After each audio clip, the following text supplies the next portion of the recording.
নামাজ আমরা কেন পড়বো? আল্লাহ পাক রব্বুল আলামিন বলেন, হাফিজু আলাস সালাওয়াতি ওয়াস সালাতিল উসতা ওয়া কুমু লিল্লাহি কানিতিন। সূরা বাকারা আয়াত নাম্বার 238 নম্বর আয়াত। আল্লাহ বলেন, হাফিজু আলাস সালাওয়াত, পাঁচ ওয়াক্ত নামাজের ব্যাপারে তোমরা যত্নবান হও, তোমরা ধারাবাহিকভাবে পাঁচ ওয়াক্ত সালাত আদায় করো। ওয়াস সালাতিল উসতা, বিশেষ করে মধ্যম নামাজ। বিশেষ করে কোন নামাজ? মধ্যম নামাজ। বলেন কোন নামাজ? মধ্যম নামাজ বলতেছি, আমি ব্যাখ্যা বলতেছি। বিশেষ করে মধ্যম নামাজ। প্রথমে বললেন হাফিজু আলাস সালাওয়াত, পাঁচ ওয়াক্ত নামাজের প্রতি যত্নবান হও। একটা কিতাব আছে নাসাই শরীফ, হাদিস নাম্বার 466, 466 নাম্বার হাদিস। ক্বালা রাসূলুল্লাহ সাল্লাল্লাহু আলাইহি ওয়াসাল্লাম, আল্লাহর নবী বলেন, ইন্না আউওয়ালা মা ইউহাসাবু বিহিল আবদু ইয়াউমাল কিয়ামাতি সালাতুহু। কিয়ামতের ময়দানে ইবাদতের মধ্যে সর্বপ্রথম বান্দার নামাজের হিসাব হবে। আল্লাহর নবী বলেন, ফাইন কুতিবাত তাম্মা ফাইন বুজিদাত তাম্মাতান কুতিবাত তাম্মা। নামাজের হিসাব যদি সঠিকভাবে পাওয়া যায়, কুতিবাত তাম্মা, সবটাও পরিপূর্ণভাবে লিপিবদ্ধ হয়ে যায়।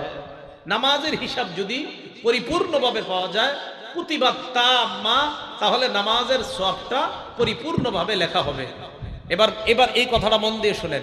কিয়ামতের ময়দানে নামাজের হিসাব নেওয়ার পর আল্লাহ পাক রব্বুল আলামিন বলবেন, হাল তাজিদুনা লাকুম, আমার এই বান্দার আমলনামার মধ্যে তাকাও।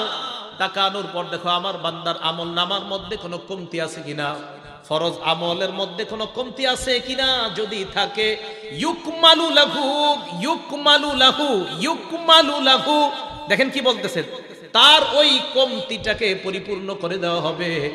মা দুইয়াত মিন ফারিজাতিন মিন তাতাওউহি, আমার বান্দার ফরজের মধ্যে যদি কিছু কম ত্রুটি হয়ে যায়, নফলের মাধ্যমে এটা পরিপূর্ণ করে দাও। নফলের মাধ্যমে পরিপূর্ণ করো। এখন একদল মানুষ আমাদেরকে প্রশ্ন করে, হুজুর সুন্নত না পড়লে কি গুনাহ হবে? কি কয়? এমনি মানুষ নামাজ পড়ে না, আবার যদি এই প্রশ্ন করে, কয় সুন্নত না পড়লে কি গুনাহ হবে? ভাই, আপনি দুনিয়াতে প্রশ্ন করার আর কিছু পান না। একদিন তো এটা বললেন না, হুজুর আমার বিবি বেপর্দা চলে, এটা গুনাহ হয়? নতুন কি আজীব প্রশ্ন করে, কয় সুন্নত না পড়লে গুনাহ হয়। কেন এটা বলতে পারেন না? হাদিসে আসছে, যে ব্যক্তি দৈনিক 12 রাকাত সুন্নত পড়ে, ওয়াজাবাত লাহুল জান্নাহ, তার জন্য জান্নাত ওয়াজিব হয়ে যায়। এটা জিজ্ঞাসা করে না, কয় হুজুর সুন্নত না পড়লে কি গুনাহ হয়? মনে রাখবেন, এই প্রশ্নগুলা পথভ্রষ্টতার লক্ষণ। সুন্নত না পড়লে কি গুনাহ হবে? আমি যদি হুজুর সুন্নত না পড়ি, আমি কি জাহান্নামী হব? আপনি এই প্রশ্ন করতে পারেন না, হুজুর সুন্নত বেশি বললে আমার কি লাভ? তখন বলবেন, মিয়া তোমার ফরজের যদি কমতি হয়ে যায় কিয়ামতের ময়দানে, তোমার সুন্নত আর নফল এই ফরজকে পরিপূর্ণ করে দিয়ে তোমাকে জান্নাতবাসী করবে। তার নামাজের প্রতি যত্নবান হওয়া, আল্লাহ আমাদের সকলকে তৌফিক দান করেন। ওয়াস সালাতিল উসতা, বিশেষ করে মধ্যম নামাজ। এই মধ্যম নামাজ দ্বারা উদ্দেশ্য আসরের নামাজ। বলেন তো মধ্যম নামাজ দ্বারা কি উদ্দেশ্য? আসরের নামাজ। বুখারীর বর্ণনা, আন আলী ইবনে আবি তালিব রাদিয়াল্লাহু তাআলা আন, আলী ইবনে আবি তালিবের বর্ণনা, হযরতে আলী বলেন, কুন্না মা রাসূলিল্লাহি সাল্লাল্লাহু আলাইহি ওয়াসাল্লাম ইয়াউমাল খান্দাক, আমরা খন্দক যুদ্ধের দিন আল্লাহর নবীর সাথে ছিলাম। নবীজি বললেন, মালা আল্লাহু কুবুরহুম ওয়া বুয়ুতাহুম নারা শাগালুনা আন সালাতিল উসতা। আল্লাহর নবী বললেন, তাদের ঘরগুলো, তাদের কবরগুলো আল্লাহ আগুন দ্বারা পরিপূর্ণ করে দেয়, কারণ তারা আমাদেরকে মধ্যম নামাজ থেকে দূরে রাখছে। খন্দকের যুদ্ধে বেঈমানদের সাথে লড়াই করার কারণে আসরের নামাজের সময় সূর্য ডুবে যায় অবস্থা। আল্লাহর নবী তাকায় দেখে সূর্য ডুবে গেছে, এরপর আসরের নামাজ আদায় করছে। এই হাদিস দ্বারা মাসালা হলো, কোন ব্যক্তির যদি আজকের আসরের নামাজ ছুটে যায়, ওই ছুটে যাওয়া আসরের নামাজটা সূর্য ডুবে যাওয়ার পরেও পড়তে পারবে। বুঝতে পারেনি? কোন ব্যক্তির যদি আসরের নামাজ ওজোরের কারণে আজকের আসর ছুটে যায়, তো আজকে সূর্যটা ডুবে গেল, আসরের নামাজটা আদায় করে নেবেন। এমনি কিন্তু মাসালা হলো, লা সালাতা বাদাল ফাজরি ক্বাবলা আন তাতলু আশ-শামস ওয়া লা সালাতা বাদাল আসরি ক্বাবলা আন তাগীবা আশ-শামস। সহিহ বুখারীর বর্ণনা, ফজরের নামাজের পর সূর্য ওঠার আগে কোনো নামাজ নাই, আসরের নামাজ পড়ার পর সূর্য ডুবার আগে কোনো নামাজ নাই। তো হাদিস দ্বারা বোঝা যায় মাগরিব পর্যন্ত আর নামাজ পড়া যাবে না। তবে ওই দিনের আসরের নামাজ গাড়ি দিয়ে যাইতে যাইতে যাইতে যাইতে দেরি হয়ে গেছে, নাইমা দেখছেন যে সূর্য ডুবে গেছে, হ্যাঁ আসরের নামাজটা পড়ে নিবেন। কথা বুঝে আসছে সবার? রসুল আকরাম সাল্লাল্লাহু আলাইহি সাল্লাম বললেন, কাফেররা আমাদেরকে আসরের নামাজ পড়তে দেয় নাই সময় মতো, তাদের ঘরগুলা তাদের কবরগুলা আল্লাহ আগুন দ্বারা পরিপূর্ণ করুক। তো সলাতুল বুস্তা দ্বারা উদ্দেশ্য সূর্য ডুবে যাওয়ার সময়ের নামাজ। তো সূর্য যখন ডুবে যায় এর আগে কোন নামাজ? আসরের নামাজ। বুখারীর বর্ণনা।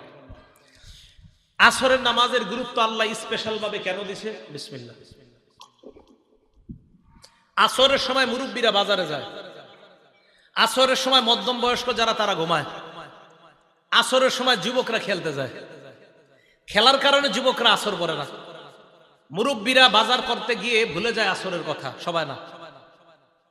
অনেকে জোহরের নামাজ পড়ার পর 3টা 4টার দিকে খানা খায়, খানা খায় বাস একটা ঘুম দেয়, উঠতে উঠতে আসর চলে যায়। এই জন্য আসরের নামাজটা স্পেশাল আল্লাহ গুরুত্ব দিলেন। বুখারী শরীফের 552 নম্বর হাদিসের বর্ণনা মন দিয়ে শুনেন। ক্বালা রাসূলুল্লাহ সাল্লাল্লাহু আলাইহি ওয়াসাল্লাম, আল্লাহ নবী বলেন, আল্লাযী তাফুতুহু সালাতুল আস, যেই ব্যক্তির আসরের নামাজ ছুটে যায়, ফাকান্নামা বুতিরা মালুহু ওয়া আহলুহু, ওই ব্যক্তির ধন সম্পদ পরিবার পরিজন ধ্বংস হয়ে যাওয়া আর আসরের নামাজ ছুটে যাওয়া একই কথা। আল্লাহ নবী বললেন, কারো আসরের নামাজ ছুটে যাওয়া মানে তার সন্তান ধ্বংস হয়ে যাওয়া, তার সম্পদ ধ্বংস হয়ে যাওয়া, তার পরিবার ধ্বংস হয়ে যাওয়া যেমন কথা, আসরের নামাজ ছুটে যাওয়া একই কথা। আসরের নামাজ ছুটে যাওয়া মানে তার পরিবার ধ্বংস হওয়া, আসর ছুটে যাওয়া তার ধন সম্পদ ধ্বংস হওয়া। তাহলে আসরের নামাজের কত বড় গুরুত্ব। একদিন ইচ্ছাকৃতভাবে আপনি আসর ছাড়লেন তো বুঝতে হবে, ছি ছি, আমার সম্পদ থাকা আর না থাকা বরাবর হয়ে গেছে, কারণ আমি আসরের নামাজ ছেড়ে দিচ্ছি। আর নবী বলছে আসর ছেড়ে যাওয়া সম্পদ ধ্বংস হয়ে যাওয়া, নবী বলেছেন আসর ছেড়ে যাওয়া সন্তান ধ্বংস হয়ে যাওয়া। ভাই, আমরা 5 ওয়াক্ত নামাজ, বিশেষ করে আসরের গুরুত্ব সহকারে 5 ওয়াক্ত নামাজ আদায় করব তো ইনশাআল্লাহ। বুখারীর পরের বর্ণনা নবীজি বলেন, ক্বালা রাসূলুল্লাহ সাল্লাল্লাহু আলাইহি ওয়াসাল্লাম, আল্লাহ নবী বলেন, মান তারাকা সালাতাল আসরি ফাকাদ হাবিতা আমালু, নবীজি বলেন, কোন ব্যক্তি যদি আসরের নামাজ ছেড়ে দেয় কেমন যেন তার আমল বরবাদ, আমল নষ্ট। এই জন্য আল্লাহ আসরের গুরুত্ব দিয়েছেন। আল্লাহ আমাদের সকলকে আসরের সালাত আমরা যেন গুরুত্ব সহকারে আদায় করতে পারি, আল্লাহ তৌফিক দান করেন। বুখারী শরীফের 574 নম্বর হাদিসের বর্ণনা, ক্বালা রাসূলুল্লাহ সাল্লাল্লাহু আলাইহি ওয়াসাল্লাম, আল্লাহ নবী বলেন, মান সাল্লাল বারদাইন দাখালাল জান্নাহ, যেই ব্যক্তি 2 শীতল নামাজ পড়বে, একটা হলো ফজরের নামাজ আর একটা হলো আসরের নামাজ, 2 ঠান্ডার নামাজ। ফজরের সময় আবহাওয়া ঠান্ডা, আসরের সময়ও আবহাওয়া ঠান্ডা। তাহলে আসর আবহাওয়া ঠান্ডা, এই হাদিস দ্বারা বোঝা যায় 3:30টায় আসর না পড়া আমরা যেই টাইমে পড়ি ওই টাইমে পড়াই ভালো। আপনাদের এদিকে 3:30টায় আজান হয়নি? ঢাকা হয়, ঢাকায় 3:30টায় আমরা না, কারা জানি 3:30টায় আজান দিয়ে দেয়। আমি কি কইছি? তো যাই হোক, আসরের আজান আগে দিয়ে দেয়। তো দেখেন হাদিস দ্বারা কি বলছে, ঠান্ডার নামাজ। আপনি দেখেন এখন আমরা 5টায় আসর পড়ি, তো 3:30টায় কিন্তু ঠান্ডা হয় না আবহাওয়া। তাহলে ঠান্ডার নামাজ, তার মানে আমরা যারা হানাফি মাযহাব, আমরা বাংলাদেশে বিশেষ করে হানাফি মাযহাব মানে নতুন কোনো ধর্ম না, কোরআন সুন্নাহর একটা বিস্তৃত সংকলের নাম হানাফি। কোরআন এবং হানাফি মাযহাবের কোন আমল কোরআন সুন্নাহর বাহিরে না, বরং কোরআন সুন্নাহর সবচাইতে বেশি আমল হয় হানাফি মাযহাবে। না, এটা শুধু ঠিক বললেও ঠিক, না বললেও ঠিক। কিভাবে ঠিক? এদিক তাকান আমার দিকে। হাদিসে আছে এই জায়গায় হাত তোলা, দেখেন এই জায়গায় হাত তোলা হাদিসে আছে, এই যে বুক বরাবর হাত তোলা হাদিসে আছে। এবার দেখেন কাঁধ বরাবর হাত তোলা হাদিসে আছে। এবার দেখেন কান বরাবর হাত তোলা হাদিসে আছে। কয়টা হাদিস? মন দিয়ে বুঝবেন। বুক বরাবর, কাঁধ বরাবর, কান বরাবর হাদিস পাইলাম কয়টা? এবার আমরা যারা হানাফি মাযহাবের প্রচলিত মাযহাব হানাফি যারা মানি, আমরা বলি এই জায়গায় যদি হাত উঠাই তাহলে হাদিস বাদ রইল 2টা। বুক বরাবর যদি হাত উঠাই, কাদের হাদিসের উপর আমল হয় না, কানের হাদিসের উপর আমল হয় না। এবার তাকান, কাঁধ বরাবর হাত উঠাইলাম, এবার বুকের উপরে হাত উঠলো, কাদের উপরে উঠলো, বাদ আছে কয়টা? কান বরাবর হাত উঠাইলাম, এবার দেখেন বুকের উপর উঠলো, কাদের উপর উঠলো, কান বরাবর উঠলো। হানাফি মাযহাব তিনও হাদিসের উপর আমল হয়ে যায়। আমরা মানি তিনটা হাদিস, এরপর আমরা আহলে হাদিস না। আপনি একটা মাইনা আহলে হাদিস, আশ্চর্য। আমরা নবীর 3 হাদিস মানলাম, এই জায়গায় 1 হাদিস মানা হয়। কাঁধ বরাবর এই জায়গায় যারা উঠায়, আমরা বলি না যে নামাজ হয় না, এমন না। কাঁধ বরাবর যারা উঠায় 2 হাদিসের উপর আমল হয়। কান বরাবর হাত উঠাইলে 3 হাদিসের উপর আমল হয়। তো আমরা হাত উঠানোর ক্ষেত্রে হাদিস মানি 3টা, যেই 3টার বর্ণনা নবী বলছে 3টার উপর আমরা আমল করি। তো মানলাম কম না বেশি? এটার নামে হানাফি মাযহাব। কোনো ঝগড়া হবে না, কোনো তর্ক হবে না। এইগুলো মনে রাখবেন। এই যে আপনি আরবি মনে রাখতে হবে না, খালি একটু মনে রাখবেন যে ভাই কান বরাবর কেন উঠাই জানো? নবীজি 3 ধরনের হাদিস বলছে। বলছে বুক বরাবর, বলছে কাঁধ বরাবর, বলছে কান বরাবর। ভাইও বুক বরাবর যদি উঠাই বাকি থাকে 2টা, ভাইও কাঁধ বরাবর যদি উঠাই বাকি থাকে 1টা, ভাইও যদি কান বরাবর উঠাই 3টার উপর আমল হয়ে যায়। আল্লাহ আমাদের সকলকে বুঝার তৌফিক দান করেন। তো বলতেছিলাম কোন জায়গা থেকে আসলাম, মান সাল্লাল বারদাইন, 2 ঠান্ডার নামাজ, একটা হলো ফজরের নামাজ আর একটা হলো আসরের নামাজ। নবীজি বলেন এই 2 সালাত যেই ব্যক্তি আদায় করে দাখালাল জান্নাহ, ওই ব্যক্তি আল্লাহর জান্নাতের মেহমান হয়ে যায়। তাহলে আসরের নামাজের গুরুত্ব আছে না নাই? মুসলিম শরীফের 634 নম্বর হাদিসের বর্ণনা, আল্লাহর নবী বলেন লাইয়ালি জান্নার আহাদুন সাল্লা ক্বাবলা তুলুইশ শামসি ওয়া ক্বাবলা গুরুবিহা। ওই ব্যক্তি জাহান্নামে প্রবেশ করবে না যেই ব্যক্তি সূর্য উঠার আগের নামাজ পড়ে এবং সূর্য ডুবার আগের নামাজ পড়ে। সূর্য উঠার আগে কোন নামাজ, সূর্য ডুবার আগে কোন নামাজ? আল্লাহ নবী বলেন এই 2 সালাত যেই ব্যক্তি আদায় করে লাইয়ালিজা, ওই ব্যক্তি কিছুতেই জাহান্নামে প্রবেশ করবে না। তাহলে বাকি 3 ওয়াক্ত পড়বেন না, কি বলেন? সবগুলাই পড়তে হবে। বুখারী শরীফের 652 নম্বর হাদিসের বর্ণনা, ক্বালা রাসূলুল্লাহ সাল্লাল্লাহু আলাইহি ওয়াসাল্লাম, আল্লাহর নবী বলেন লাউ ইয়ালামুনা মা ফিল আতামাতি ওয়াস সুবহি, মানুষ যদি জানতো এশার নামাজ আর ফজরের নামাজের কি উপকার। এই হাদিসে এশা আর ফজর, মানুষ যদি জানতো এশার নামাজ আর ফজরের নামাজে কি উপকার, লা তাউহুমা ওয়ালাউ হাবওয়া, মানুষ গড়াগড়ি করে হলেও নামাজে উপস্থিত হয়ে যাইত। মানুষ যদি জানতো এশারের নামাজের কি উপকার, ফজরের নামাজের কি উপকার। আমার দিকে তাকান, প্যারালাইজড হয়ে গেছেন কোন ব্যক্তি, নবীজি বলেন ওই ব্যক্তিও তার নিতম্বের মধ্যে কোনো কিছু ঝুলিয়ে হলেও মাটিতে গড়াগড়ি করে হলেও লোকটা এশার ফজরে আসতো, যদি এই 2 নামাজের ফজিলত জানতো। তাহলে এই জায়গা দেখেন এশা আর ফজরের হয়ে গেল। ক্বালা রাসূলুল্লাহ সাল্লাল্লাহু আলাইহি ওয়াসাল্লাম, আল্লাহর নবী বলেন বাশশিরিল মাশাইনা ফিজ যুলামি ইলাল মাসাজিদ বিন্নুরিত তাবি ইয়াউমাল কিয়ামা। আল্লাহর নবী বলেন অন্ধকারে হেঁটে হেঁটে যারা মসজিদে যায় তাদেরকে কিয়ামতের ময়দানে পরিপূর্ণ নূরের সুসংবাদ দিয়ে দাও। অন্ধকারে হেঁটে কয় নামাজে যাই আমরা সাধারণত 2 নামাজ, এশার নামাজ আর ফজরের নামাজ। এই জন্য আমি বলি এশার নামাজে যখন টর্চ লাইট টিপতে টিপতে যান মাঝে মাঝে টর্চ লাইটটা বন্ধ করবেন, একটু অন্ধকারে থাকবেন, কিয়ামতের মাঠে যেন বলতে পারেন আল্লাহ আমি অন্ধকারে হাঁটছিলাম। হ্যাঁ, টর্চ লাইট দিবেন, একদম সারাক্ষণ জ্বালায় রেখেন, একটু বন্ধ করেন। এরকম মোবাইলের লাইট জ্বালাই আমরা, একটু বন্ধ করেন আবার জ্বালায়েন, সমস্যা নাই। কিন্তু মানে যেন কিয়ামতের মাঠে বলতে পারেন আল্লাহ আমি তো অন্ধকারে হেঁটে হেঁটে আসছি। ফজরের সময়ও অন্ধকারে একটু হাঁটবেন, বলছি না যে লাইট জ্বালাবেন না, লাইট তো জ্বালাবেন, একটু একটু অন্ধকারে হাঁটেন, যেন কিয়ামতের ময়দানে বলা যায় আল্লাহ আমি তো অন্ধকারে হেঁটে মসজিদে গিয়েছি, তোমার ওয়াদা তুমি আমাকে নূর দান করবা। অবশ্যই আল্লাহ আপনাকে নূর দান। তাহলে ফজরের নামাজ, এশার নামাজ, আসরের নামাজেরও গুরুত্ব আমরা পাইলাম। দেখেন বুখারীর বর্ণনা এই 652 নম্বর বর্ণনা আসছে, লাউ ইয়ালামুনা মা ফিত তাসজিদ, মানুষ যদি জানতো যোহরের নামাজের কি ফায়দা, লাস্তাবাকু ইলাইহি, তাহলে মানুষ প্রতিযোগিতা করে হলেও যোহরের নামাজে উপস্থিত হয়ে যাইত। এই নামাজগুলোর গুরুত্ব হাদিসে কেন বেশি দিছে? সাধারণত আমাদের দেশের মানুষ মাগরিব বেশি পড়ে, বাকি 4 ওয়াক্ত বেশি পড়ে না। কোন নামাজ দেখবেন মাগরিবি মুসল্লি সবসময় একটু বেশি হয়, মাগরিব নামাজ।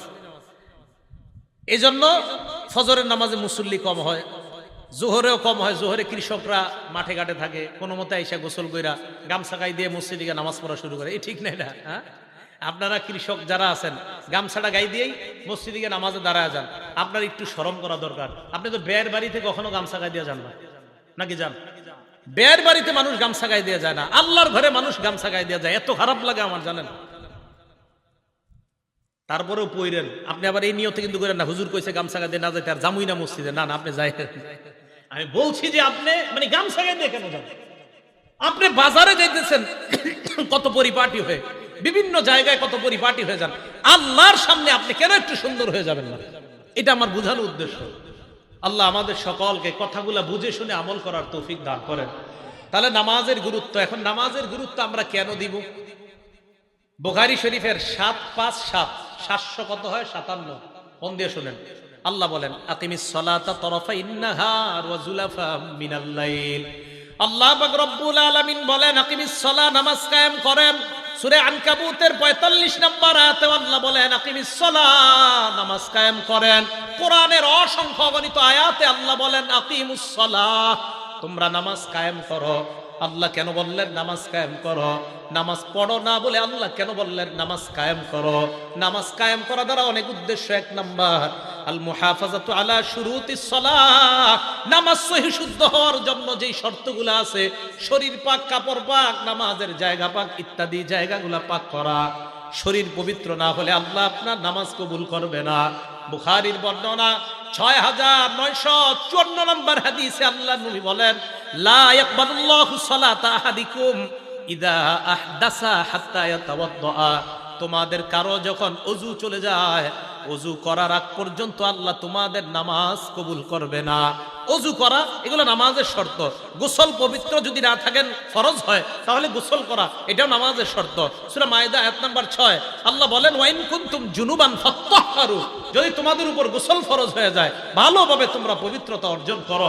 আল্লাহ সূরা মায়েদার 6 নম্বর আয়াতে বলেন ইয়া আইয়ুহাল্লাযীনা আমানু ইযা কুমতুম ইলাস সালাহ, হে ঈমানদার যখন তোমরা নামাজের ইচ্ছা করো, ফাগসিলু ওয়ুজুহাকুম, চেহারা ধৌত করো, ওয়া আইদিয়াকুম, হাত ধৌত করো, ওয়ামসাহু বিরুসিকুম, মাথা মাসহ করো, ওয়া আরজুলাকুম ইলাল কাবাইন, তোমরা তোমাদের পাগুলা ধৌত করে নাও। এগুলা হলো নামাজের শর্ত।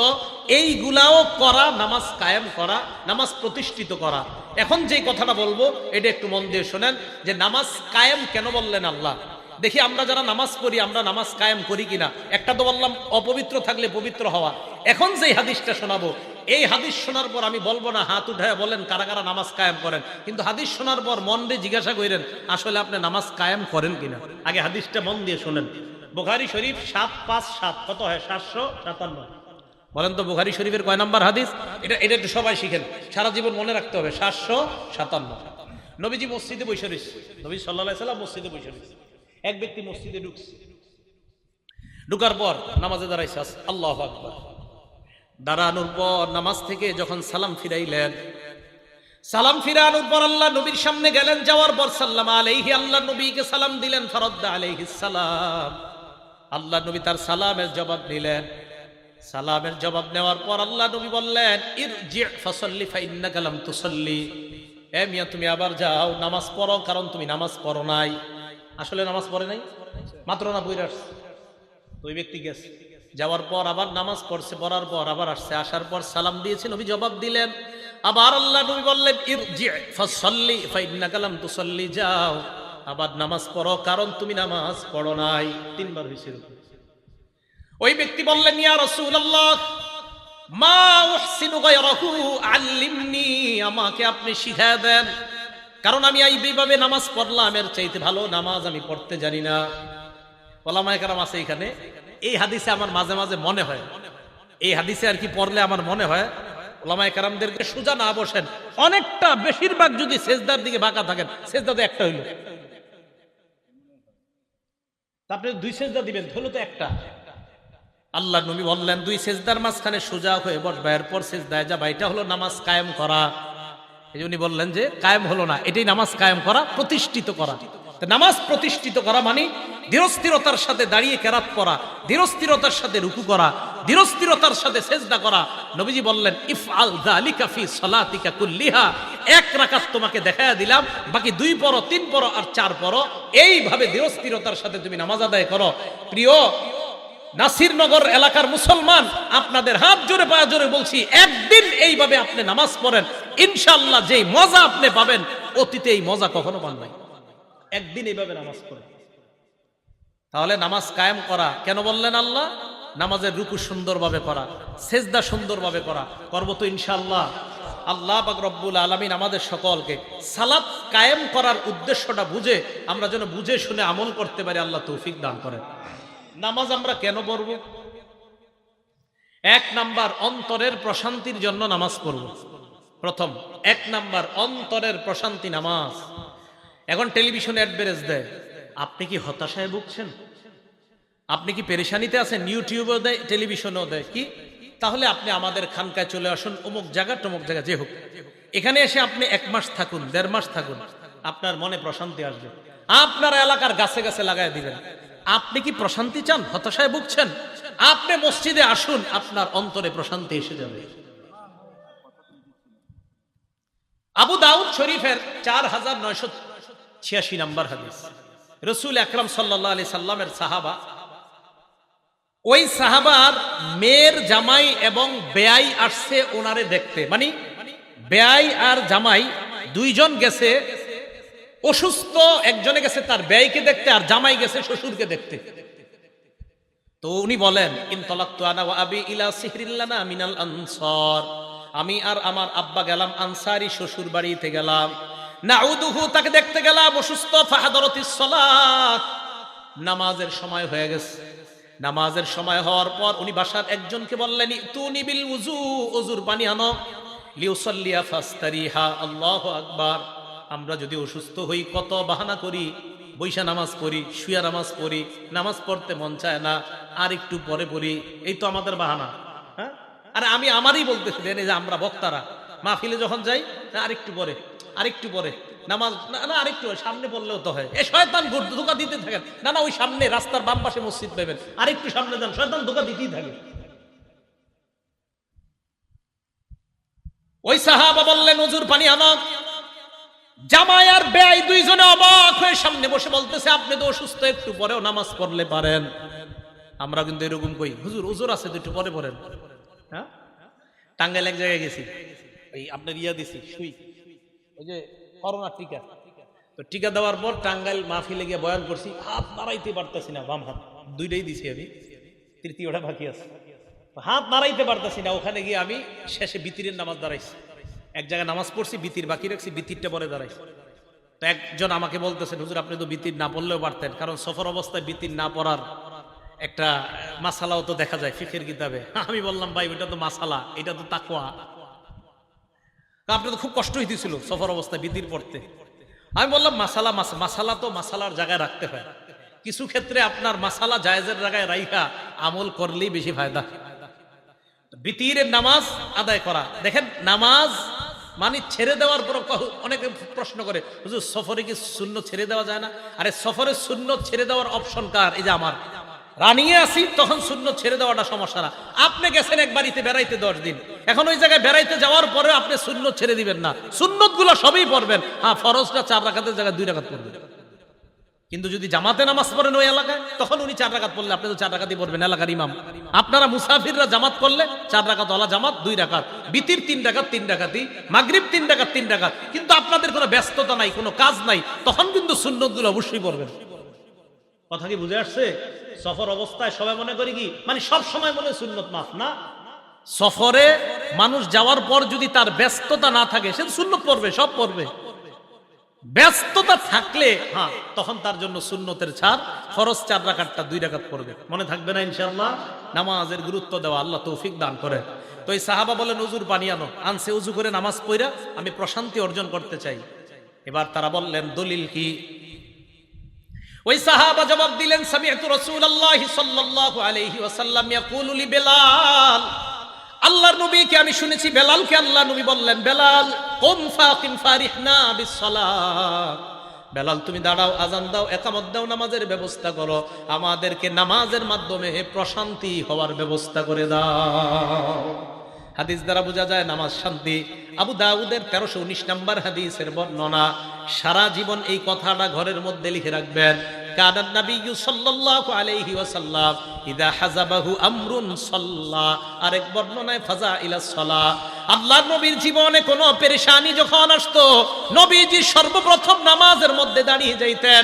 আমার আপনার আজকে থেকে আমল, আমার আপনার জীবনে ব্যবসায়ী পেরেশানি, মেয়েটাকে বিয়ে না দেওয়ার পেরেশানি, সন্তানটা নিয়ে আমরা পেরেশানির মধ্যে আছি, প্রথম আমার উস্তাদকেও বলবো না, ইমামকে বলবো না, খতিবকে বলবো না, আমার পীর সাহেবকে বলবো না, আব্বা আম্মাকেও বলবো না, সর্বপ্রথম আল্লাহর দরবারে নামাজের মধ্যে দাঁড়ায়া যাব। কারণ আমার নবীর পেরেশানি আসার পর সর্বপ্রথম কাজ কি? বলেন, নবীজির পেরেশানি আসার পর সর্বপ্রথম কাজ? হ্যাঁ, এরপরে হুজুরে বলবেন, ইমাম সাহেবরে বলবেন, খতিব সাহেবের পরামর্শ চাইবেন, মারে বলবেন, বাবারে বলবেন, কিন্তু পেরেশানি আসার পর প্রথম কাজ।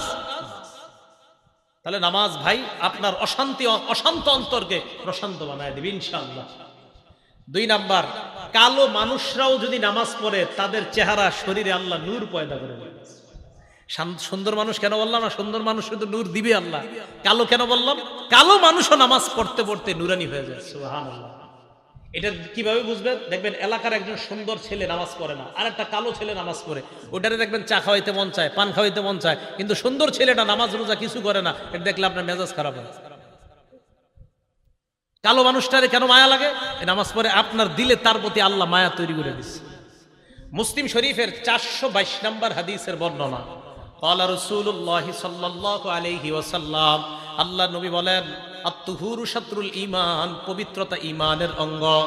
আলহামদুলিল্লাহি তামলাউল মিজান, পড়েন আলহামদুলিল্লাহ। নবীজি বলেন আলহামদুলিল্লাহ বলার সাথে সাথে তামলাউল মিজান, মিজানের পাল্লা ভরে গেছে। ওয়া সুবহানাল্লাহ ওয়াল হামদুলিল্লাহ তামলাআনি মা বাইনাস সামাওয়াতি ওয়াল আরদ। নবীজি বলেন সুবহানাল্লাহ, আলহামদুলিল্লাহ বললে, বলেন সুবহানাল্লাহ, আলহামদুলিল্লাহ। এই যে আমরা যারা যারা বললাম, আল্লাহ নবী বলেন তামলাআনি মা বাইনাস সামাওয়াতি ওয়াল আরদ, আসমান জমিনের মাঝের ফাঁকা জায়গা পূরণ হয়ে যায়। এবার আল্লাহ নবী বলেন আসসালাতু নূর, নামাজ হলো আলো।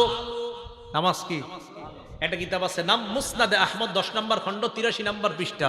ক্বালা রাসূলুল্লাহ সাল্লাল্লাহু আলাইহি ওয়াসাল্লাম, আল্লাহর নবী 5 ওয়াক্ত নামাজের আলোচনা করার পর বলেন, মান হাফাযা আলাইহা, যারা 5 ওয়াক্ত নামাজ নিয়মিত আদায় করবে, কানাত লাহু নূরা, এই ব্যক্তির দুনিয়া এবং আখিরাতে নূর হবে, তার শরীরের মধ্যে নূর হবে। 2 নাম্বার, ওয়া বুরহানা, নামাজ এই ব্যক্তির পক্ষে কিয়ামতের ময়দানে দলিল হবে, প্রমাণ। 3 নাম্বার, ওয়া নাজাতাই ইয়াউমাল কিয়ামাহ, নামাজ এই ব্যক্তির পক্ষে কিয়ামতের ময়দানে জাহান্নাম থেকে মুক্তির সনদ হিসাবে উপস্থিত হয়ে যায়। নামাজ পড়েন, নামাজ ছাইরেন না, এক ওয়াক্ত নামাজও ছাইরেন না। ঝগড়াঝাটি আর কত করবেন? আমিন জোরে আসতে নিয়ে আর কত ঝগড়া করবেন? নামাজ পড়েন। মসজিদে জামাত হয়, বাহিরে 3 জন ঝগড়া করে, এটা জায়েজ না নাজায়েজ? মসজিদে নামাজ হয়, বাহিরে 4-5 জন ঝগড়া করে, আচ্ছা এটা কি জায়েজ না না জায়েজ? মসজিদের সামনে যে আল্লাহু মুহাম্মদ লেখা, এটা জায়েজ না না জায়েজ? ভিতরে 1 রাকাত হয়ে গেছে। দেখছেন না আমরা কোন জায়গায় আছি? ভাই নামাজ পড়েন, নামাজ ছেড়েন না, এক ওয়াক্ত নামাজও ছেড়েন না। আল্লাহ আমাদের সকলকে নামাজ পড়ার তৌফিক দান করেন। এটা কিতাব আছে নাম সহিহুল জামি', 2573 নম্বর হাদিস, 2573। ক্বালা রাসূলুল্লাহ সাল্লাল্লাহু আলাইহি ওয়াসাল্লাম, আল্লাহ নবী বলেন, আউয়ালু মা ইউহাসাবু বিহিল আবদু ইয়াউমাল কিয়ামাতিস সালাহ, কিয়ামতের ময়দানে ইবাদতের মধ্যে নামাজের হিসাব সর্বপ্রথম হবে। দেখেন কি কয়, ফাইন সালাহাত, নামাজের হিসাব যদি শুদ্ধ হয়, সালাহাস সাইরু আমালি, তার অন্যান্য সব আমল শুদ্ধ। নামাজ আগে শুদ্ধ হতে হবে। ওয়াইন ফাসাদাত, নামাজ যদি ঠেকে যান, আটকা যান, ফাসাদাস সাইরু আমালি, সব বরবাদ। এই জন্য আমাদের দেশের অনেকে কয় নামাজ না পড়লে কি হবে? নবীর প্রেম আছে ভিতরে।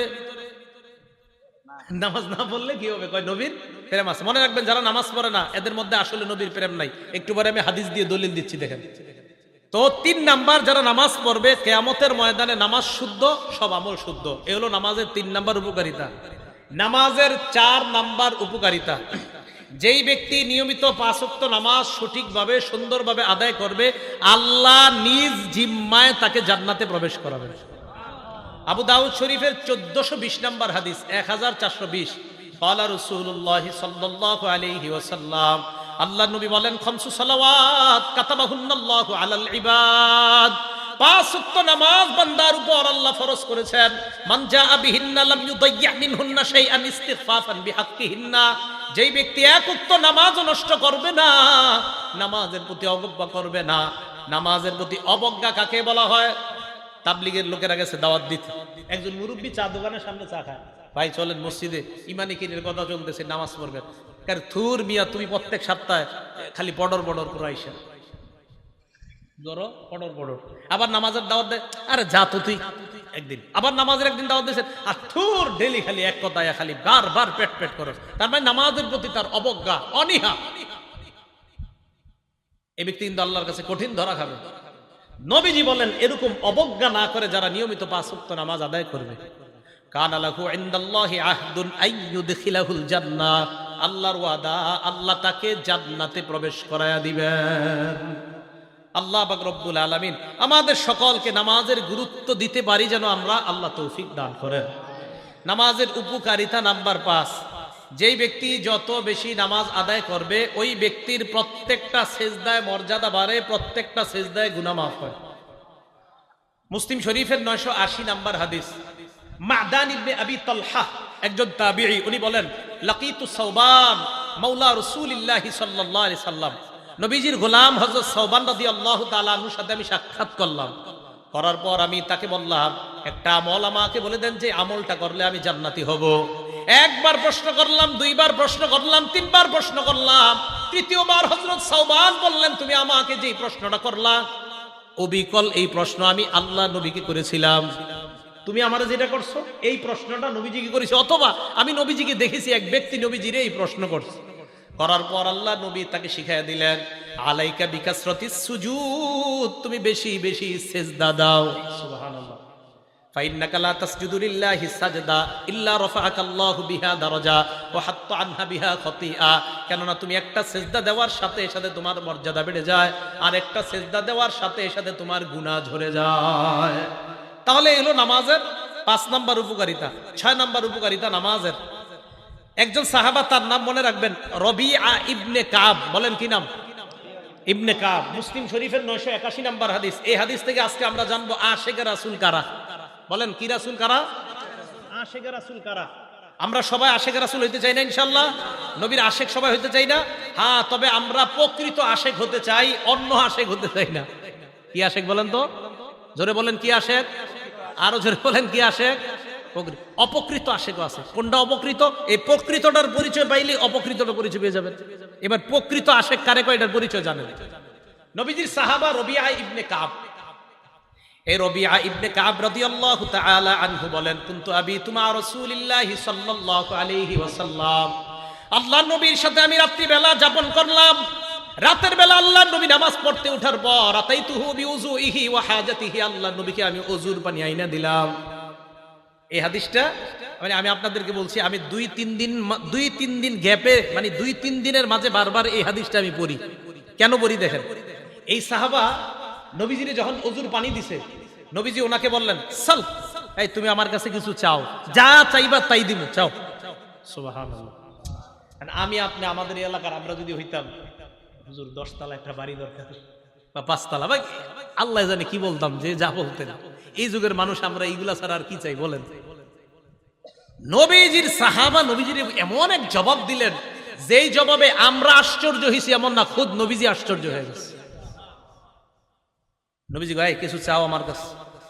ওই সাহাবা বললেন আসআলুকা মুরাফাকাতাকা ফিল জান্নাহ, ইয়া রাসূলুল্লাহ আমি জান্নাতে আপনার সাথী হতে চাই। নবীজি বললেন আও গায়রা যালিকা, এছাড়া আর কিছু চাও না? না, এটাই চাই। দেখেন নবীজির প্রশ্নে বোঝা যাচ্ছে নবী আশ্চর্য হয়, তুমি এটা ছাড়া কিছু চাও না, দুনিয়ায় কিছু চাও না? না না, আমি জান্নাতে আপনার সাথে থাকতে চাই। আল্লাহ নবী জবাব দিলেন ফাআইন্নি আলা নাফসিকা বিকাসরাতিস সুজুদ, তুমি বেশি বেশি সিজদা দাও, বেশি বেশি সিজদা আদায় করো। যত বেশি সিজদা আদায় করবা জান্নাতে আমার তত কাছে থাকতে পারবা। কিভাবে বুঝাইলে মানুষ বুঝবে? মানুষ কয় ওইটাকে আশিকে রাসূল বলে। 4 ওয়াক্ত 5 ওয়াক্ত নামাজ পড়ে না, একটু লাফালাফি করে কয় আমরা আশিকে রাসূল।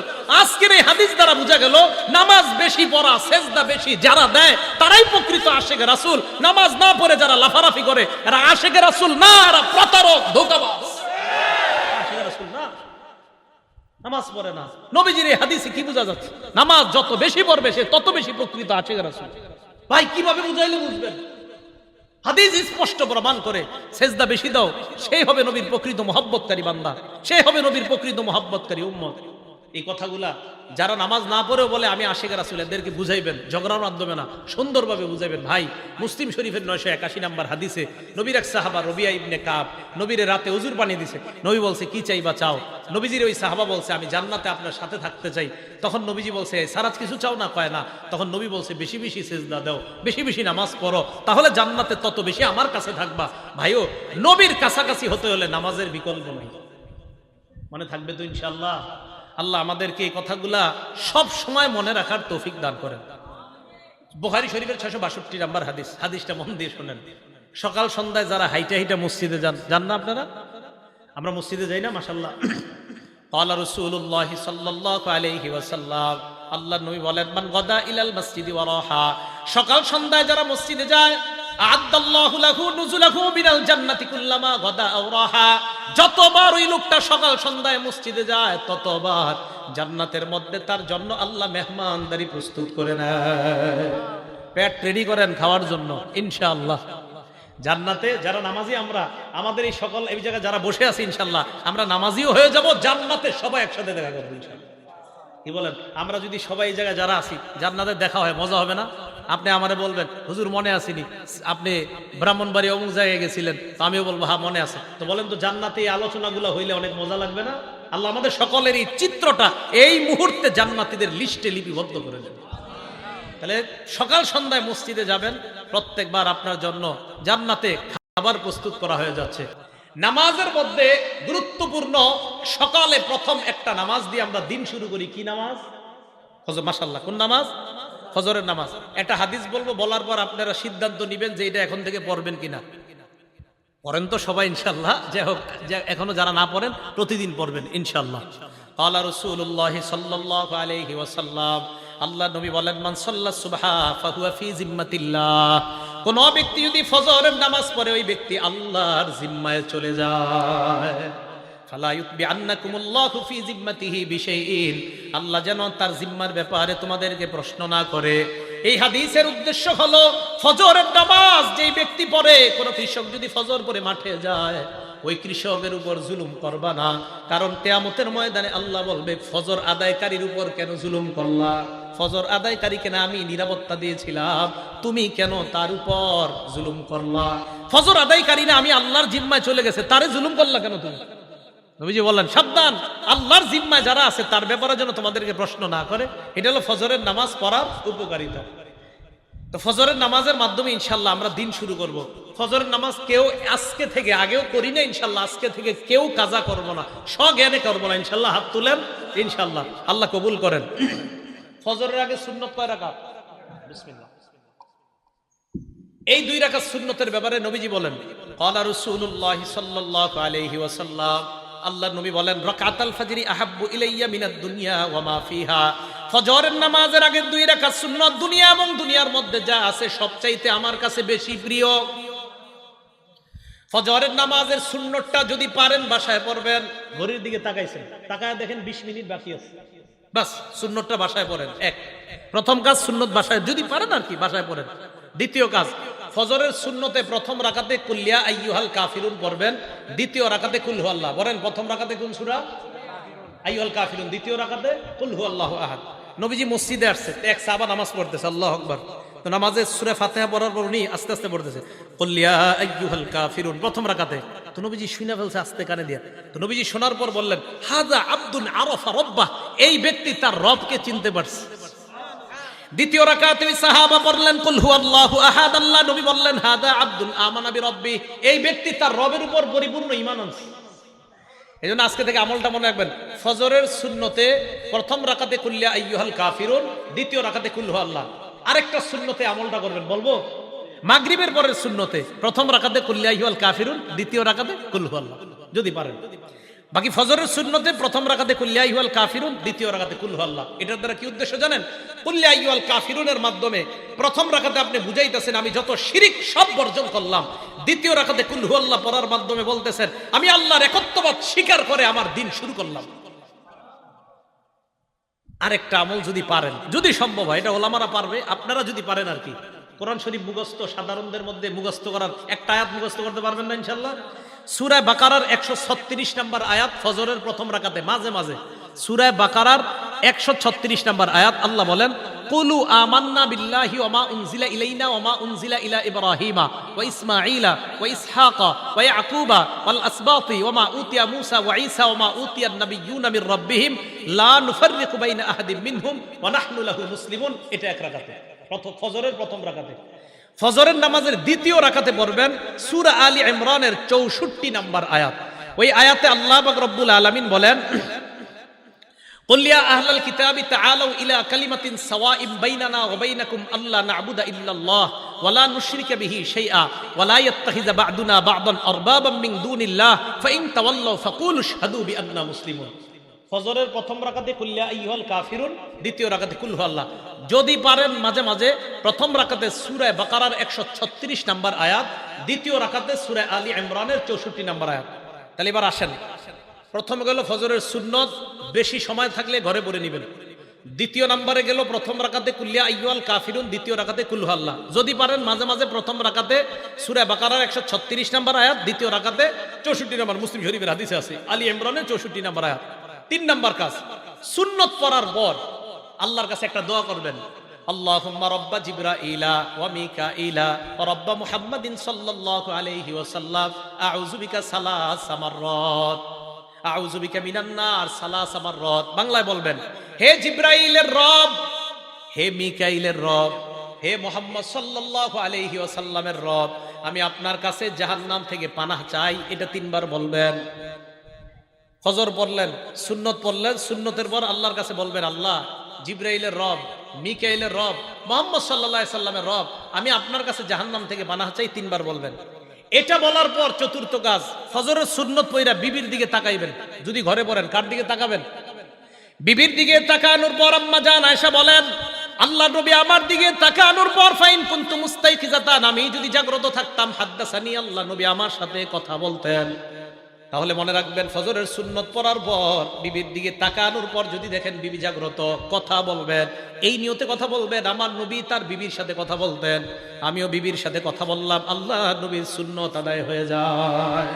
আম্মা জান বলেন, ফাইন কুনতু নাইমা, নবী আমার দিকে তাকায় যদি দেখতেন আমি ঘুমন্ত, আই কাজানি, আমাকে জাগায়া দিতেন। তাহলে সুন্নত পড়ার পর বিবির দিকে তাকানোর পর আপনার 2 কাজ। 1 নাম্বার, যদি দেখেন বিবি জাগ্রত, কথা বলবেন। যদি দেখেন বিবি ঘুমন্ত, তাহলে বিবিকে জাগায়া দিবেন। এই গেল চতুর্থ আমল। পঞ্চম আমল যদিও করতে বলবো, আমি বলবো আপনারা বেশিক্ষণ করেন না। আম্মা জান আয়েশা বলেন, নবীজি যখন দেখতেন ফজরের অনেক সময় বাকি আছে, আল্লাহর নবী সুন্নত পড়ার পর ইত্তজা আলা শিক্কিহিল আইমান, নবীজি ডান কাত হয়ে একটু শুইতেন। আপনারা শুইলে তো ঘুমাই যাবেন। ফজরের সুন্নত পড়ার পর হযরত বেলাল ডাকার আগ পর্যন্ত নবীজি একটু ডান কাত হয়ে শুইতেন। আপনারা তো ঘুমাই যাবেন। আপনারা কি করবেন? পুরাটা করা দরকার নাই, একটু ডান কাত হয়ে শুয়ে আবার উঠে যাবেন। কেন? আমার নবীজি করছে তাই করলাম। সুবহানাল্লাহ, নবীজি করছেন তাই আমি একটু নবীর সুন্নত পালন করলাম। কি বলেন? ইনশাআল্লাহ করা যায় না? যদি ঘরে করেন আর কি। আল্লাহ তৌফিক দান করেন। এটা যারা তাহাজ্জুদ পড়ে তারা কিন্তু এই আমলগুলা করে নিয়মিত। আল্লাহ আমাদের সকলকে আমলগুলা করার তৌফিক দান। ভাই, একদিন নবীর সুন্নত পালন করেন না, একটা দিন করেন, অন্তত কিয়ামতের মাঠে বলতে পারবেন তো একটা দিন করেন না যে আল্লাহ আমি ঘরে সুন্নত পড়ছিলাম, সুন্নতের পর বিবিরে জাগ্রত করেছিলাম, বিবির সাথে কথা বলেছিলাম, আল্লাহ এরপর আমি একটু ডানকাত হয়ে শুয়েছিলাম। এই আমলগুলো তোমার নবী করতো, আমিও করছি। এই গেল ফজরের ব্যাপারে আলোচনা, ফজরের নামাজ এবং 5 ওয়াক্ত নামাজের ব্যাপারে আলোচনা। এখন আরেকটা কথা বলবো নামাজের ব্যাপারে, সে বলবো জামাতে নামাজ আদায় করা। কিভাবে নামাজ আদায় করা? জামাতে। বুখারী শরীফের 645 নম্বর হাদিস, ক্বালা রাসূলুল্লাহ সাল্লাল্লাহু আলাইহি ওয়াসাল্লাম, আল্লাহ নবী বলেন, সালাতুর রাজুলি ফিল জামাআ তাফদুলু সালাতাল ফাজরি বি 27 দারাজা। নবীজি বলেন, জামাতের সাথে নামাজ আদায় করা, একাকী এক ব্যক্তি নামাজ আদায় করলো, আমি একা নামাজ পড়লাম, উনি জামাতের সাথে নামাজ আদায় করলো, আল্লাহ নবী বলেন যে ব্যক্তি জামাতে পড়লো তার আমল নামায় আল্লাহ 27 গুণ বেশি সওয়াব দিয়ে দেয়। কয় গুণ? 27 গুণ। রিয়াজুস সলিহিনের একটা হাদিস শুনে, একটা কিতাব আছে রিয়াজুস সলিহিন, ইমাম নববীর লেখা। এক অন্ধ সাহাবা নবীজির কাছে আসছে। আসার পর আল্লাহ নবীকে বললেন, হুজুর লাইসা লি কাইদুন ইয়াকুদুনি ইলাল মসজিদ, হুজুর এমন কেউ নাই, এটা আপনি হাতটা ধরি, হ্যাঁ মনে করেন এইভাবে হাতে ধরে মসজিদে নিবে এমন কেউ নাই। নবীজি বললেন, তো তুমি কি বলতে চাও? হুজুর আমি অন্ধ। তো অন্ধ হয়েছে তো কি হয়েছে?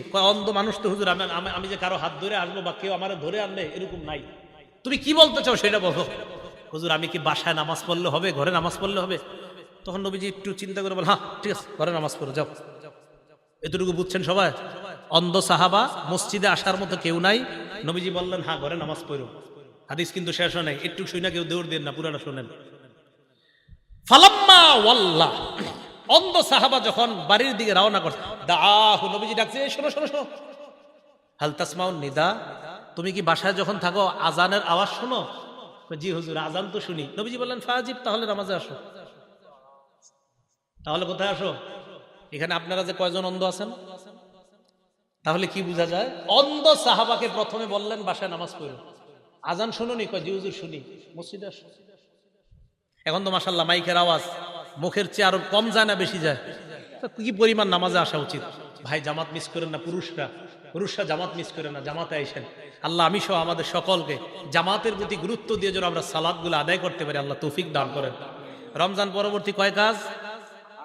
এই 4 নাম্বার নামাজ পড়া, নামাজ ছেড়ে না দেওয়া। 5 নাম্বার নিয়মিত কোরআন তেলাওয়াত করা। রমজানে মানুষ রমজানের বাহিরে কোরআন না পড়লেও রমজানে একটু হলে কোরআনটা খুলতে চায়, একটু খুলে কোরআনের প্রতি আগ্রহ থাকে। ওলামায়ে কেরামের জন্য তো উচিত 10 দিনে 1 খতম পড়া। 9 দিনে? আলেমদের 10 দিনে 1 খতম পড়া দরকার। সাধারণ পাবলিকের জন্য দরকার 40 দিনে অন্তত 1 খতম পড়া। কয় দিনে?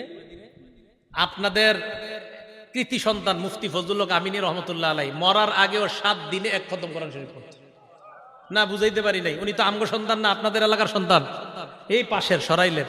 7 দিনে 1 খতম কোরআন শরীফ। অবাক, হাউ ইজ ইট পসিবল? কিভাবে সম্ভব? এত একজন ব্যস্ত মানুষ মরণের আগেও ওই 69 বছর বয়সও 7 দিনে 1 খতম কোরআন শরীফ। মাওয়াইজে মুজাহিদি মিল্লাতের মধ্যে উনি লেখছেন, আমি যখন জেলখানায় ছিলাম 4.5 মাসে প্রতিদিন 1 খতম কোরআন পড়ছি। এ আপনাদের এলাকার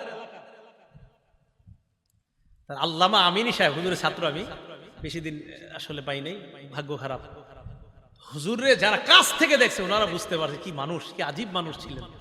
হুজুরে সবাই মনে করি কি উনি মনে খুব রাগী মানুষ, কাছে বদলে বোঝা যেত যে আসলে হুজুর কত মাটির মানুষ ছিলেন। ওলামায়ে কেরাম বলতে পারে আসলে তো হুজুর রাগ হইতেন না, রাগের অভিনয় করতেন ইসলামের খাতিরে, ইসলামের জন্য অভিনয় করতেন, রাগের করতে হতো এটা। হ্যাঁ, আমরা আলেম সমাজের মধ্যে একটু রাগী হিসেবে পরিচয়, ওমর ফারুকের মতো পাওয়ার। আসলে ওমর ফারুক বলেন, মুফতি আমিনী রহমতুল্লাহ আলাইহি তাদেরকে বলেন, আসলে তারা তো রাগী না, বরং ইসলামের খাতিরে রাগ হওয়াটা, এটা রাগ না, ইসলামের জন্য। কি কথা ঠিক আছে তো?